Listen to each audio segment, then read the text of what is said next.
One day I happened to be occupied with the subject of generation of waves by wind.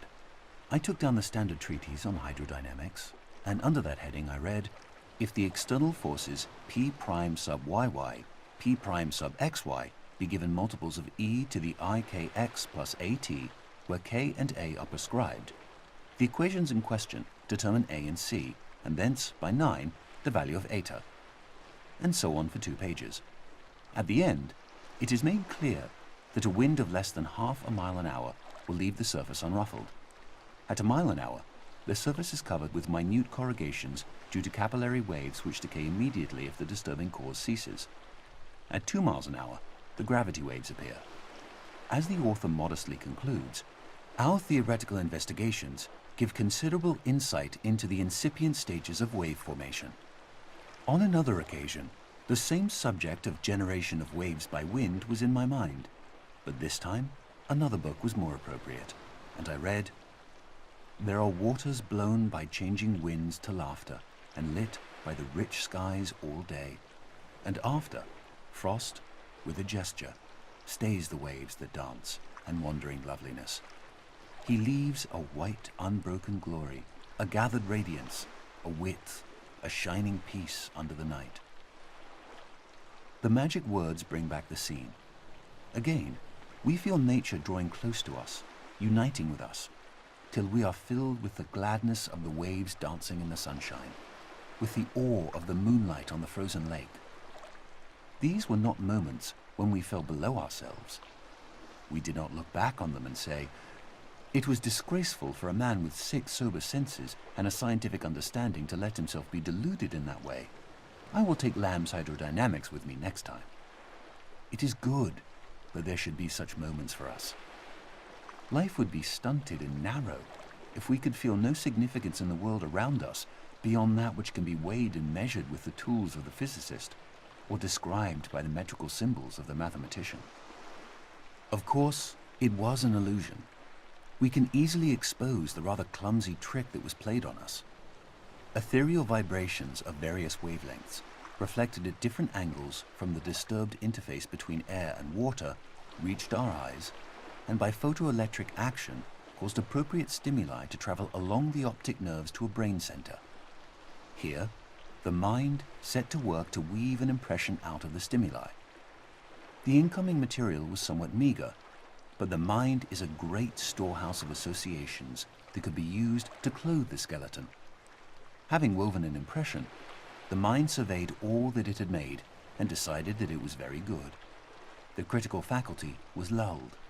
We ceased to analyze and were conscious only of the impression as a whole, the warmth of the air, the scent of the grass, the gentle stir of the breeze, combined with the visual scene in one transcendent impression, around us and within us. Associations emerging from their storehouse grew bolder. Perhaps we recalled the phrase, rippling laughter. Waves, ripples, laughter, gladness. The ideas jostled one another. Quite illogically, we were glad, though what there can possibly be to be glad about in a set of ethereal vibrations no sensible person can explain. A mood of quiet joy suffused the whole impression. The gladness in ourselves was in nature, in the waves, everywhere. That's how it was. It was an illusion. Then why toy with it longer? These airy fancies which the mind, when we do not keep it severely in order, projects into the external world should be of no concern to the earnest seeker after truth. Get back to the solid substance of things, to the material of the water moving under the pressure of the wind and the force of gravitation, in obedience to the laws of hydrodynamics. But the solid substance of things is another illusion. It too is a fancy projected by the mind into the external world. We have chased the solid substance from the continuous liquid to the atom, from the atom to the electron, and there we have lost it. But at least it will be said, we have reached something real at the end of the chase, the protons and electrons. Or, if the new quantum theory condemns these images as too concrete and leaves us with no coherent images at all, at least we have symbolic coordinates and momenta and Hamiltonian functions, devoting themselves with single-minded purpose to ensuring that QP minus PQ shall be equal to IH over 2 pi. I have tried to show that by following this course we reach a cyclic scheme which, from its very nature, can only be a partial expression of our environment. It is not reality, but the skeleton of reality. Actuality has been lost in the exigencies of the chase. Having first rejected the mind as a worker of illusion, we have in the end to return to the mind and say, here are worlds well and truly built on a basis more secure than your fanciful illusions. But there is nothing to make any one of them an actual world. Please choose one and weave your fanciful images into it. That alone can make it actual. We have torn away the mental fancies to get at the reality beneath, only to find that the reality of that which is beneath is bound up with its potentiality of awakening these fancies. It is because the mind, the weaver of illusion, is also the only guarantor of reality, that reality is always to be sought at the base of illusion. Illusion is to reality as the smoke to the fire. I will not urge that hoary untruth, there is no smoke without fire, but it is reasonable to inquire whether, in the mystical illusions of man, there is not a reflection of an underlying reality. Arthur Eddington, 1927.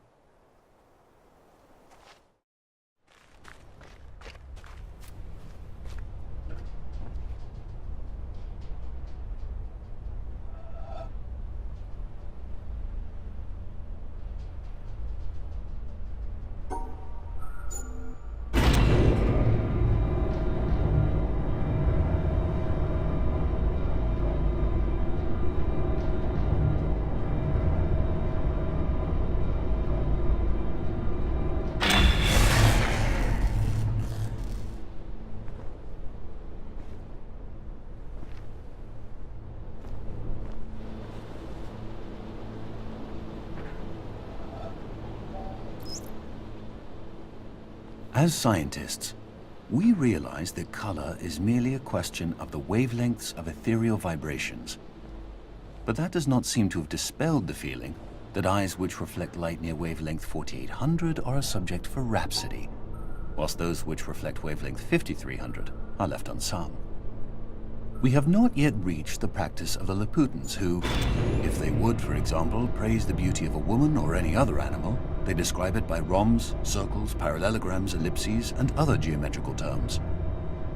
The materialist, who is convinced that all phenomena arise from electrons and quanta and the like, controlled by mathematical formulae, must presumably hold the belief that his wife is a rather elaborate differential equation. But he is probably tactful enough not to obtrude this opinion in domestic life. If this kind of scientific dissection is felt to be inadequate and irrelevant in ordinary personal relationships, it is surely out of place in the most personal relationship of all, that of the human soul to a divine spirit. Arthur Eddington, 1927.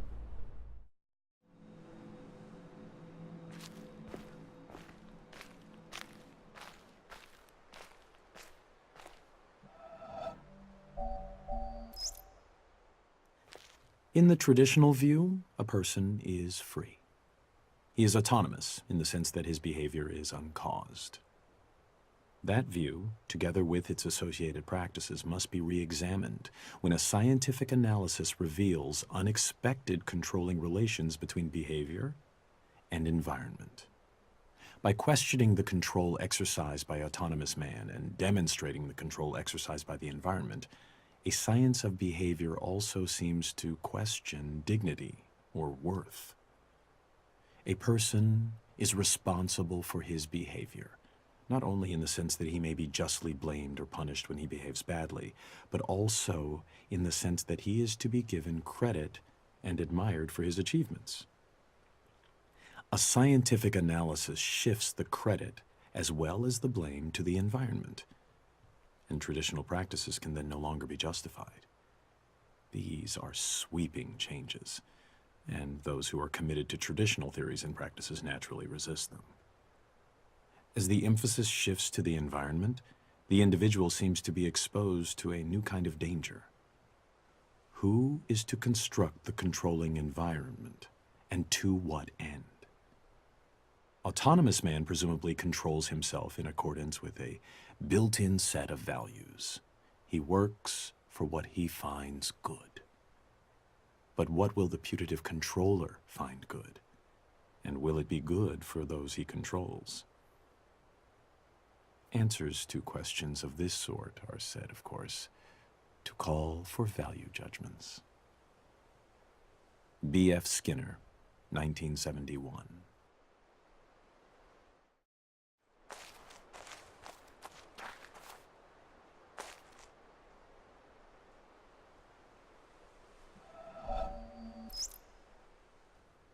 I boasted among men that I had known you. They see your pictures in all works of mine. They come and ask me, who is he? I know not how to answer them. I say, indeed, I cannot tell. They blame me, and they go away in scorn. And you sit there, smiling. I put my tales of you into lasting songs. The secret gushes out from my heart. They come and ask me, tell me all your meanings.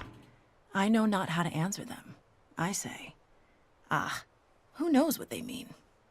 They smile and go away in utter scorn. And you sit there smiling. Rabindranath Tagore, 1910.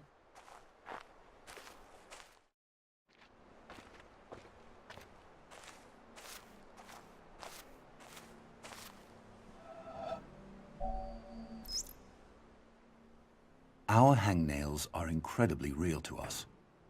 Whereas to most of us, the English village of Netherwallop and the high Himalayan country of Bhutan, not to mention the slowly swirling spiral galaxy in Andromeda, are considerably less real. Even though our intellectual selves might wish to insist that since the latter are much bigger and longer lasting than our hangnails, they ought therefore to be far realer to us than our hangnails are. We can say this to ourselves till we're blue in the face, but few of us act as if we really believed it. A slight slippage of subterranean stone that obliterates 20,000 people in some far-off land. The ceaseless plundering of virgin jungles in the Amazon basin. A swarm of helpless stars being swallowed up one after another by a ravenous black hole. Even an ongoing collision between two huge galaxies, each of which contains 100 billion stars. Such colossal events are so abstract to someone like me that they can't even touch the sense of urgency and importance, and thus the reality, of some measly little hangnail on my left hand's pinky. We are all egocentric, and what is realist to each of us in the end is ourself. The realest things of all are my knee, my nose, my anger, my hunger, my toothache, my sideache, my sadness, my joy, my love for math, my abstraction ceiling, and so forth. What all these things have in common, what binds them together, is the concept of my, which comes out of the concept of I or me, and therefore, although it is less concrete than a nose or even a toothache, this I thing is what ultimately seems to each of us to constitute the most solid rock of undeniability of all. Could it possibly be an illusion? Or if not a total illusion, could it possibly be less real and less solid than we think it is? Could an I be more like an elusive, receding, shimmering rainbow than like a tangible, heftable, transportable pot of gold? Douglas Hofstadter, 2007.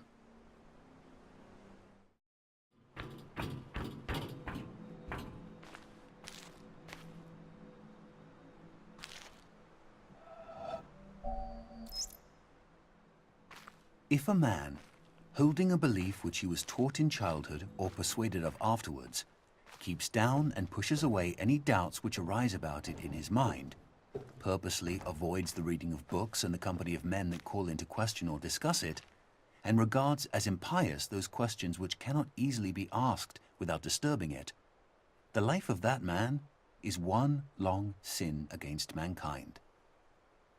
But, says one, I am a busy man. I have no time for the long course of study which would be necessary to make me in any degree a competent judge of certain questions, or even able to understand the nature of the arguments.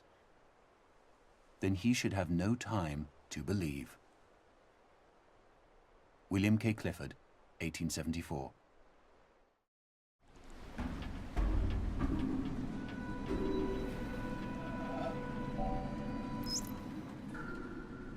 A shipowner was about to send to sea an emigrant ship. He knew that she was old and not well built at the first, that she had seen many seas and climes, and often had needed repairs. Doubts had been suggested to him that possibly she was not seaworthy. These doubts preyed upon his mind and made him unhappy. He thought that perhaps he ought to have her thoroughly overhauled and refitted, even though this should put him at great expense. Before the ship sailed, however, he succeeded in overcoming these melancholy reflections.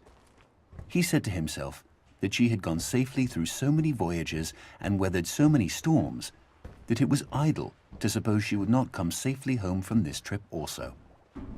He would put his trust in Providence, which could hardly fail to protect all these unhappy families that were leaving their fatherland to seek for better times elsewhere. He would dismiss from his mind all ungenerous suspicions about the honesty of builders and contractors. In such ways, he acquired a sincere and comfortable conviction that his vessel was thoroughly safe and seaworthy. He watched her departure with a light heart, and benevolent wishes for the success of the exiles in their strange new home that was to be. And he got his insurance money when she went down in mid-ocean, and told no tales. What shall we say of him? Surely this, that he was verily guilty of the death of those families. It is admitted that he did sincerely believe in the soundness of his ship, but the sincerity of his conviction can in no wise help him, because he had no right to believe on such evidence as was before him. He had acquired his belief not by honestly earning it in patient investigation, but by stifling his doubts. And although in the end he may have felt so sure about it that he could not think otherwise, yet inasmuch as he had knowingly and willingly worked himself into that frame of mind, he must be held responsible for it. William K. Clifford, 1874.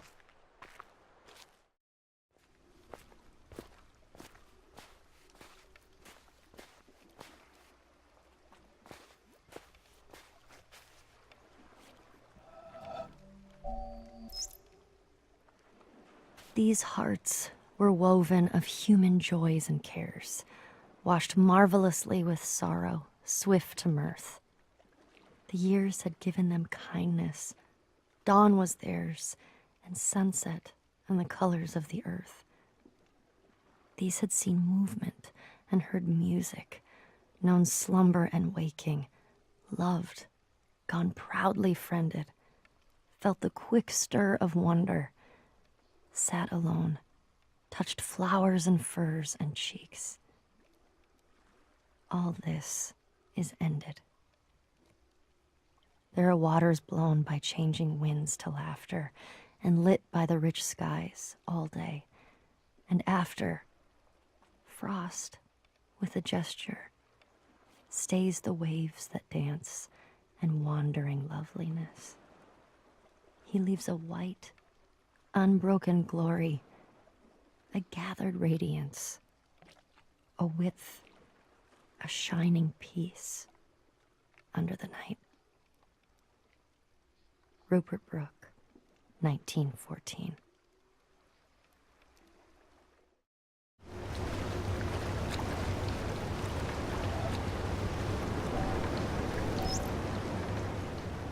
Lustily, I dipped my oars into the silent lake, and as I rose upon the stroke, my boat went heaving through the water like a swan. When, from behind that craggy steep, till then the horizon's bound, a huge peak, black and huge, as if with voluntary power instinct, upreared its head, I struck and struck again, and growing still in stature, the grim shape towered up between me and the stars. But after I had seen that spectacle, for many days my brain worked with a dim and undetermined sense of unknown modes of being. Or my thoughts, they're hung in darkness. Call it solitude or blank desertion. William Wordsworth, 1888.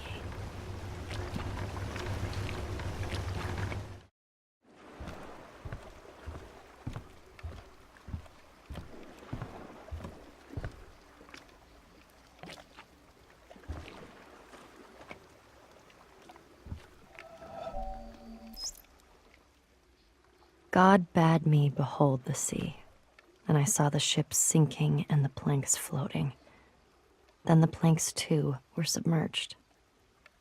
And God said to me, "Those who voyage are not saved." And he said to me, "Those who, instead of voyaging, cast themselves into the sea, take a risk." And he said to me, "Those who voyage and take no risk shall perish." And he said to me, "In taking the risk, there is a part of salvation." And the wave came and lifted those beneath it and overran the shore. And he said to me, "The surface of the sea is a gleam that cannot be reached, and the bottom is a darkness impenetrable. And between the two are great fishes, which are to be feared." Nefari, circa 970.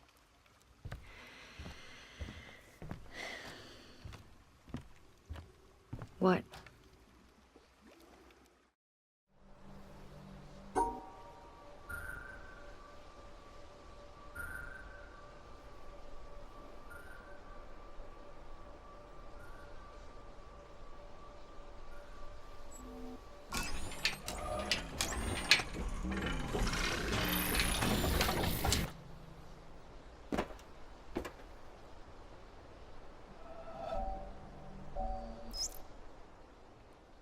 When we choose silence, we choose to give up the reasons not to love, which are the reasons for going to war, or continuing war, or separating, or being a victim, or being right.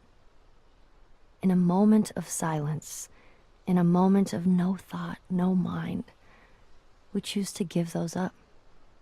This is what my teacher invited me to. Just choose silence. Don't even choose love. Choose silence, and love is apparent. If we choose love, we already have an idea of what love is. But if you choose silence, that is the end of ideas. You are willing to have no idea, to see what is present when there is no idea, past, present, future. No idea of love, no idea of truth, no idea of you, no idea of me. Love is apparent. Gangaji, 2009.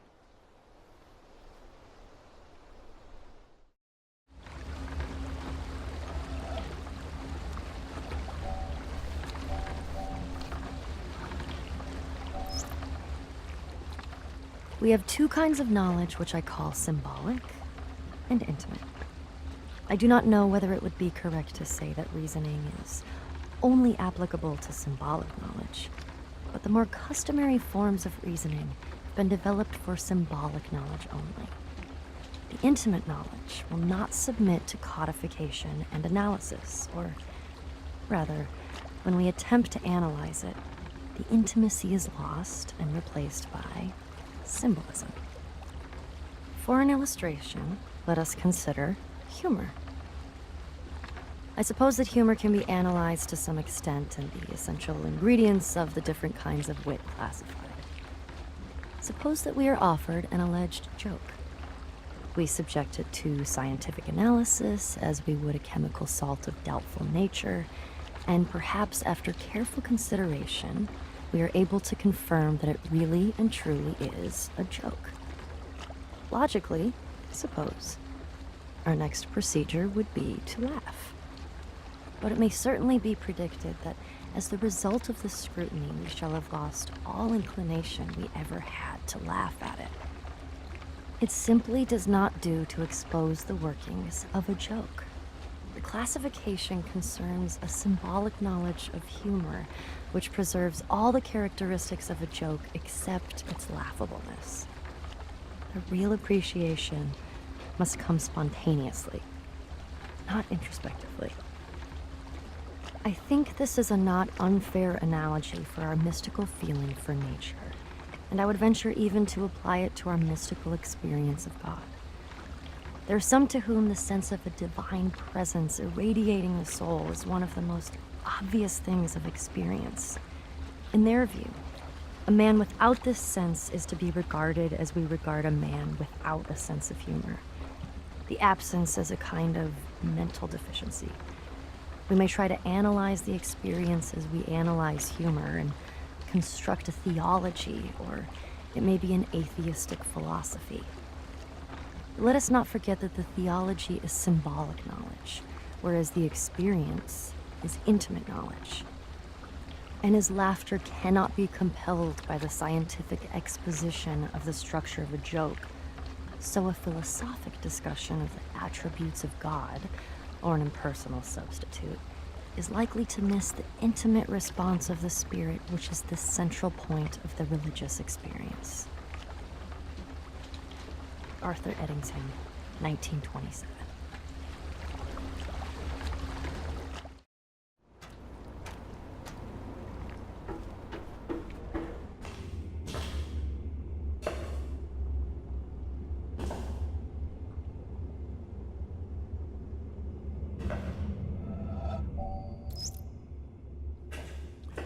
A poet once said, "The whole universe is in a glass of wine."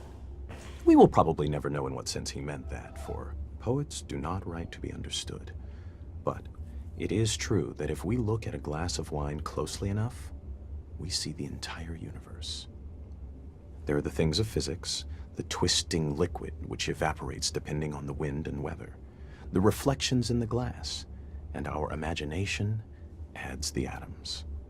The glass is a distillation of the Earth's rocks, and in its composition we see the secrets of the universe's age and the evolution of stars. What strange array of chemicals are in the wine? How did they come to be? There are the ferments, the enzymes, the substrates, and the products. There in wine is found the great generalization. All life is fermentation. Nobody can discover the chemistry of wine without discovering, as did Louis Pasteur, the cause of much disease. How vivid is the claret, pressing its existence into the consciousness that watches it. If our small minds, for some convenience, divide this glass of wine, this universe, into parts, physics, biology, geology, astronomy, psychology, and so on, remember that nature does not know it. So let us put it all back together, not forgetting ultimately what it is for. Let it give us one more final pleasure. Drink it and forget it all. Richard Feynman, 1963.